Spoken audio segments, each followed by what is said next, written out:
ಇಡೀ ರಾಜ್ಯದಾದ್ಯಂತ ನಾಯಿ ಕಡಿತ ಪ್ರಕರಣಗಳು ಜಾಸ್ತಿ ಆಗ್ತಾ ಇದೆ. ಅದರಲ್ಲೂ ಕೂಡ ಸಿಲಿಕಾನ್ ಸಿಟಿ ಸದಾ ಜನಜಂಗುಳಿಯಿಂದ ಕೂಡಿರುವಂತಹ ಮಾಯಾನಗರಿ ಬೆಂಗಳೂರಿನಲ್ಲಿ ಜಾಸ್ತಿ ಆಗ್ತಾ ಇದೆ. ರಾಜ್ಯದಲ್ಲಿ ನಾಯಿ ಕಡಿತದ ಕೇಸ್ನಲ್ಲಿ ಈಗ ಸಿಲಿಕಾನ್ ಸಿಟಿ ಬೆಂಗಳೂರೇ ನಂಬರ್ 1 ಅನ್ನುವಂಥದ್ದು ಗೊತ್ತಾಗ್ತಾ ಇದೆ. ಕಳೆದ ವರ್ಷಕ್ಕಿಂತ ಈ ವರ್ಷ ನಾಯಿ ಕಡಿತದ ಪ್ರಕರಣಗಳು 55% ಹೆಚ್ಚಳ ಆಗಿದೆ. 55% ಹೆಚ್ಚಳ ಆಗಿದೆ. ವರ್ಷದ ಮೊದಲ 5 ತಿಂಗಳಲ್ಲಿ 18,140 ಪ್ರಕರಣಗಳು ದಾಖಲಾಗಿದ್ದವು. ಕಳೆದ ವರ್ಷ ಇದೇ ಅವಧಿಯಲ್ಲಿ 11,647 ಪ್ರಕರಣಗಳು ಮಾತ್ರ ಇತ್ತು. ಈಗ ಅದು 55% ದುಪ್ಪಟ್ಟಾಗಿದೆ. ಈ ವರ್ಷ ಸುಮಾರು 55% ದಾಖಲಾಗಿರೋದು ನಿಜಕ್ಕೂ ಆತಂಕಕ್ಕೆ ಕಾರಣ ಆಗಿದೆ. ಪದೇ ಪದೇ ಮನುಷ್ಯರ ಮೇಲೆ ಈಗ ಬೀದಿ ನಾಯಿಗಳು ಅಟ್ಯಾಕ್ ಮಾಡ್ತಾ ಇದ್ದಾವೆ. ಆ ಬೀದಿ ನಾಯಿಗಳಿಗೆ ಹೇಳೋರಿಲ್ಲ ಕೇಳೋರಿಲ್ಲ, ಎಲ್ಲಿ ಬೇಕಲ್ಲಿ ಇರ್ತವೆ. ಕೇವಲ ಬೀದಿ ನಾಯಿಗಳು ಮಾತ್ರ ಅಲ್ಲ, ಸಾಕು ನಾಯಿಗಳು ಕೂಡ ಅಟ್ಯಾಕ್ ಮಾಡ್ತಾ ಇದ್ದಾವೆ. ನಿಜಕ್ಕೂ ಬೆಂಗಳೂರಿನಲ್ಲಿ ಇದು ವಿಪರ್ಯಾಸ. ಅದು ಹಾಗಾದ್ರೆ ನಾಯಿ ಕಡಿತಕ್ಕೆ ಕಾರಣ ಏನು? ವೈದ್ಯರು ಏನು ಹೇಳ್ತಾ ಇದ್ದಾರೆ? ಯಾವ ರೀತಿಯಾಗಿ ಕ್ರಮಗಳನ್ನು ತೆಗೆದುಕೊಳ್ಬೇಕು? ನೋಡಿ, ಈ ಒಂದು ಅಂಕಿಅಂಶಗಳನ್ನು ಗಮನಿಸ್ತಾ ಇದ್ರೆ ನಿಜಕ್ಕೂ ಇದೊಂಥರ ಶಾಕಿಂಗ್ ಅಂಕಿಅಂಶ. ಕಳೆದ ವರ್ಷಕ್ಕಿಂತ ನಾಯಿ ಕಡಿತದ ಪ್ರಕರಣಗಳು 55% ಹೆಚ್ಚಳ ಆಗಿದೆ ಅಂದಾಗ ಇದು ಸಾಕಷ್ಟು ಈಗ ಮಕ್ಕಳನ್ನ ಮಹಿಳೆಯರನ್ನೇ ಟಾರ್ಗೆಟ್ ಮಾಡಿ ಬೀದಿ ನಾಯಿಗಳು ಅಟ್ಯಾಕ್ ಮಾಡ್ತಾ ಇರ್ತವೆ. ಪಾಪ ಅಮಾಯಕರು ಇವತ್ತು ನಾಯಿಗಳಿಂದ ಕಚ್ಚಿಸ್ಕೊಂಡು ಆಸ್ಪತ್ರೆ ಪಾಲಾಗ್ತಾ ಇರೋರ ಸಂಖ್ಯೆ ಜಾಸ್ತಿ ಆಗ್ತಾ ಇದೆ. ಇದಕ್ಕೆಲ್ಲ ಮೇನ್ ಕಾರಣ ಏನು ಗೊತ್ತಾ? ಈ ಬೀದಿ ನಾಯಿಗಳ ಹಾವಳಿ ಆಗ್ತಾ ಇರೋದಕ್ಕೆ ಮೇನ್ ಕಾರಣನೇ BBMP ಚುನಾವಣೆ ಆಗಲಿಲ್ಲ. 10 ವರ್ಷ ಆಯ್ತು ಚುನಾವಣೆ ಆಗಿ. ಈಗ GBA ಬಂದಿದೆ. ಈ ಚುನಾವಣೆನೂ ಕೂಡ ಈಗ ವಿಳಂಬ ಆಗ್ತಾ ಇದೆ. ಈಗ ನೋಡಿ, ಒಂದೊಂದು ವಾರ್ಡಿಗೆ ಒಬ್ಬೊಬ್ಬ ವಾರಸ್ದಾರ ಅಂತ ಇದ್ದಾಗ ಒಂದೊಂದು ವಾರ್ಡಿನ ಇನ್ಚಾರ್ಜ್ ಅನ್ನು ತೆಗೆದುಕೊಳ್ತಾರೆ. ಆ ವಾರ್ಡಿನ ಸರ್ವ ಸಮಸ್ಯೆಗಳ ಬಗ್ಗೆ ಒಬ್ಬ ಆ ವಾರ್ಡಿನ ವಾರಸುದಾರ ಆಲಿಸ್ತಾನೆ. ಆಗ ಗೊತ್ತಾಗ್ತದೆ ಯಾವ್ಯಾವ ವಾರ್ಡಲ್ಲಿ ಎಷ್ಟೆಷ್ಟು ಬೀದಿ ನಾಯಿಗಳಿದಾವೆ ಅಂತ. ಸುಮ್ಮನೆ ಇದ್ರ ಬಗ್ಗೆ ಸುಪ್ರೀಂ ಕೋರ್ಟ್ ಆದೇಶವನ್ನು ಹೊರಡಿಸಿದೆ. ಕೆಲವೊಂದು ವಿಪರೀತವಾಗಿ ಕಚ್ಚುವಂತ ನಾಯಿಗಳಿಗೆ ದಯಾಮರಣ ಕೊಟ್ಬಿಡಿ ಅಂತ ಸುಪ್ರೀಂ ಕೋರ್ಟ್ ಆದೇಶ ಇದೆ.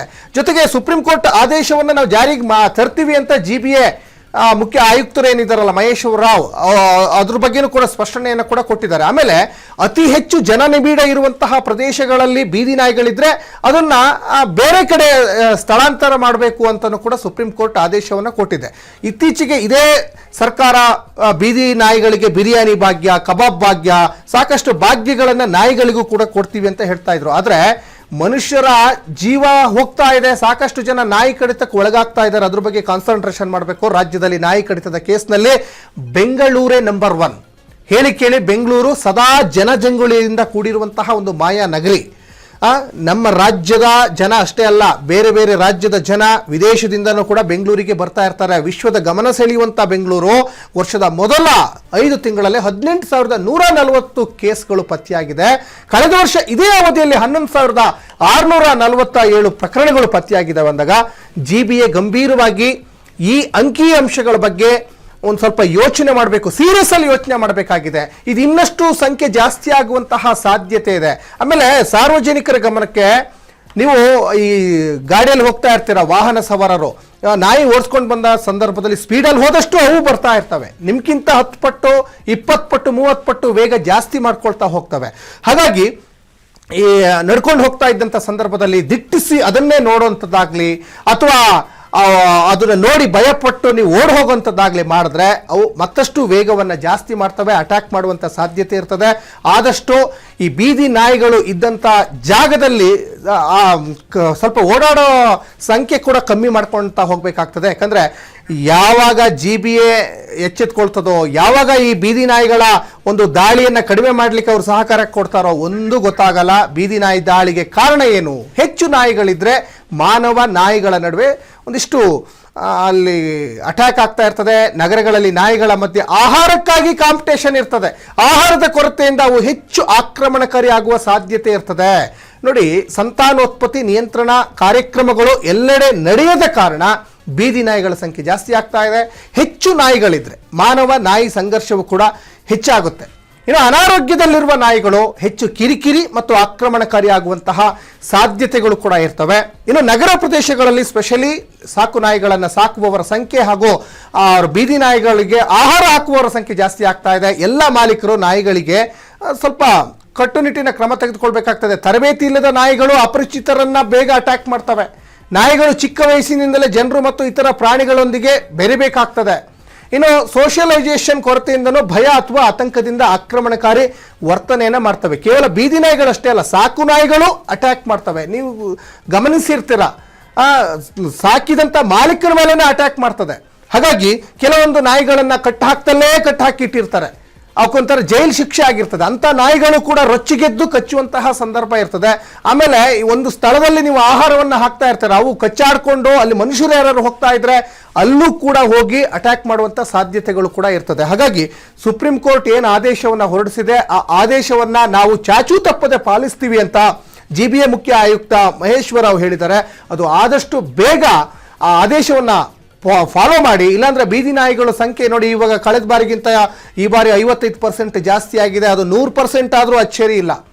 ಹಾಗಾಗಿ ಇದ್ರ ಬಗ್ಗೆ ಕೇರ್ ಮಾಡಕ್ಕೆ ಹೋಗಬೇಡಿ. ಮತ್ತೆ ಈ GBA ಅಧಿಕಾರಿಗಳ ಮನೆಗಳು ದೊಡ್ಡ ದೊಡ್ಡ ಐಷಾರಾಮಿ ಬಂಗ್ಲೆಗಳಾಗಿ ನಿರ್ಮಾಣ ಆಗಿರ್ತವೆ. ಇಲ್ಲಿ ಪಾಪ ಈ ಬಡವರು, ಕೂಲಿ ಕಾರ್ಮಿಕರು ಅವರು ಇದ್ದಂಥ ಜಾಗದಲ್ಲೇ ಜಾಸ್ತಿ ಇರ್ತದೆ ಬೀದಿ ನಾಯಿಗಳು. ಅಧಿಕಾರಿಗಳಿಗೇನು ಕಚ್ಚಲ್ಲ, ಅವ್ರಿಗೆ ಕಚ್ಚಿದ್ರೆ ಗೊತ್ತಾಗುತ್ತೆ ಬೀದಿ ನಾಯಿಗಳ ಒಂದು ಕಡಿತದಿಂದ ಏನೆಲ್ಲ ಅನಾಹುತ ಆಗ್ತದೆ ಅಂತ. ಹಾಗಾಗಿ ಅಧಿಕಾರಿಗಳು ಆದಷ್ಟು ಇದ್ರ ಬಗ್ಗೆ ಸ್ವಲ್ಪ ಹೆಚ್ಚಿನ ಕಾನ್ಸಂಟ್ರೇಷನ್ ಅನ್ನು ಮಾಡಬೇಕಾಗ್ತದೆ. ಬೀದಿ ನಾಯಿಗಳ ಹಾವಳಿಯಿಂದ ಇವತ್ತು ಚಿಕ್ಕ ಮಕ್ಕಳಿಂದ ಹಿಡಿದು ಮಹಿಳೆಯರಿಂದ ಹಿಡಿದು ವಯೋವೃದ್ಧರವರೆಗೂ ಕೂಡ ಸಾಕಷ್ಟು ಈಗ ನಾಯಿ ಕಡಿತಕ್ಕೆ ಒಳಗಾಗ್ತಾ ಇದ್ದಾರೆ. ನಾಯಿ ಕಡಿತದಿಂದ ಯಾವ ರೀತಿಯಾಗಿ ಪಾರಾಗಬೇಕು ಅಂತ ಇದ್ರ ಬಗ್ಗೆ ಒಂದಿಷ್ಟು ಮಾಹಿತಿಗಳನ್ನು ಕೊಡಬೇಕಾಗ್ತದೆ. ಜೊತೆ ಅರಿವು ಮೂಡಿಸುವಂಥ ಕಾರ್ಯಕ್ರಮಗಳನ್ನು ಕೂಡ ಮಾಡಬೇಕಾಗ್ತದೆ ಈ ಸದ್ಯದ ಪರಿಸ್ಥಿತಿಯಲ್ಲಿ. ಯಾಕಂದರೆ ಅದರ ಅಂಕಿಅಂಶನೇ ಹಂಗೆ ಹೇಳ್ತಾ ಇದೆ. ಬೇರೆ ಬೇರೆ ಏನೇನಕ್ಕೋ ನೀವು ಇವಾಗ ಅಣುಕು ಪ್ರದರ್ಶನಗಳನ್ನು ಮಾಡ್ತೀರಾ, ಅಥವಾ ಇನ್ನೇನೇನಕ್ಕೋ ಬೇರೆ ಬೇರೆ ಕಾರ್ಯಕ್ರಮಗಳನ್ನು ನಿಯೋಜನೆ ಮಾಡ್ತೀರಾ. ಆದರೆ ಈ ಬೀದಿ ನಾಯಿಗಳಿಂದ ಹೇಗೆ ತಪ್ಪಿಸ್ಕೊಳ್ಬೇಕು ಅಂತ ಸಾರ್ವಜನಿಕರಿಗೆ ಒಂದಿಷ್ಟು ಇದ್ರ ಬಗ್ಗೆ ಅರಿವು ಮೂಡಿಸುವಂಥ ಕಾರ್ಯಕ್ರಮಗಳನ್ನು ನೀವು ಮಾಡಲೇಬೇಕಾಗ್ತದೆ. ಜೊತೆಗೆ ಜನನಿಬಿಡ ಪ್ರದೇಶದಿಂದ ಬೇರೆ ಸ್ಥಳಕ್ಕೆ ಬೀದಿ ನಾಯಿಗಳನ್ನು ಸ್ಥಳಾಂತರ ಮಾಡುವಂಥದ್ದು, ಜೊತೆಗೆ ಸಂತಾನೋತ್ಪತ್ತಿಯನ್ನು ಕಡಿಮೆ ಮಾಡುವಂಥ ಕೆಲಸಕ್ಕೂ ಕೂಡ ಈಗ ಮುಂದಾಗಬೇಕಾಗಿದೆ. ಅದರ ಜೊತೆಗೆ ತುಂಬ ಭೀಕರವಾಗಿ ದಾಳಿ ಮಾಡುವಂಥ ನಾಯಿಗಳನ್ನು ಸುಪ್ರೀಂ ಕೋರ್ಟೇ ಹೇಳಿದೆ ದಯಾಮರಣ ಕೊಟ್ಬಿಡಿ ಅಂತ. ಆ ಕೆಲಸಕ್ಕೆ ಮುಂದಾಗಲೇಬೇಕಾಗಿದೆ. ಹಾಗಾಗಿ ಈ ಬೀದಿ ನಾಯಿಗಳಿಂದ ಯಾವ ರೀತಿಯಾಗಿ ತಪ್ಪಿಸ್ಕೊಳ್ಬೇಕು ಅನ್ನುವಂಥದ್ದು ಕೂಡ ಜನರಿಗೆ ಈಗ ಸದ್ಯಕ್ಕೀಗ ಗೊತ್ತಾಗಲ್ಲ. ಈಗ ನಾವು ಹೇಳ್ಬೋದು ಮಾಧ್ಯಮದಲ್ಲಿ ಕೂತ್ಕೊಂಡು, ಆ ಕ್ಷಣಕ್ಕೆ ಏನು ಮಾಡಬೇಕು ಅಂತ ಗೊತ್ತಾಗಲ್ಲ, ಜೀವ ಕೈಗೆ ಬಂದೇ ಇರುತ್ತೆ. ಹಾಗಾಗಿ ಇವಾಗ ಸ್ಪೆಷಲಿ ಈಗ ಊಟ ತಂದು ಹಾಕ್ತಾರೆ. ಊಟ ಹಾಕೋದು ತಪ್ಪು ಅಂತಲ್ಲ, ಅದಕ್ಕೊಂದು ಜಾಗವನ್ನು ಡಿಸೈಡ್ ಮಾಡಬೇಕು ಸರ್ಕಾರ. ಇಂಥ ಜಾಗದಲ್ಲೇ ಊಟ ಹಾಕ್ಬೇಕಂತ ಎಲ್ಲಂದ್ರಲ್ಲಿ ಹಾಕ್ತಾರೆ. ಅವ್ರ ಮನೆಯಿಂದ ಸ್ವಲ್ಪ ದೂರಕ್ಕೆ ಬಂದು ಈ ಥರ ಎಲ್ಲ ಜಾಗದಲ್ಲೆಲ್ಲ ಹಾಕ್ತಾ ಇರ್ತಾರೆ. ಹಾಗಾಗಿ ಇವೆಲ್ಲವೂ ಕೂಡ ಮ್ಯಾಟ್ರ್ ಆಗ್ತಾ ಹೋಗ್ತದೆ.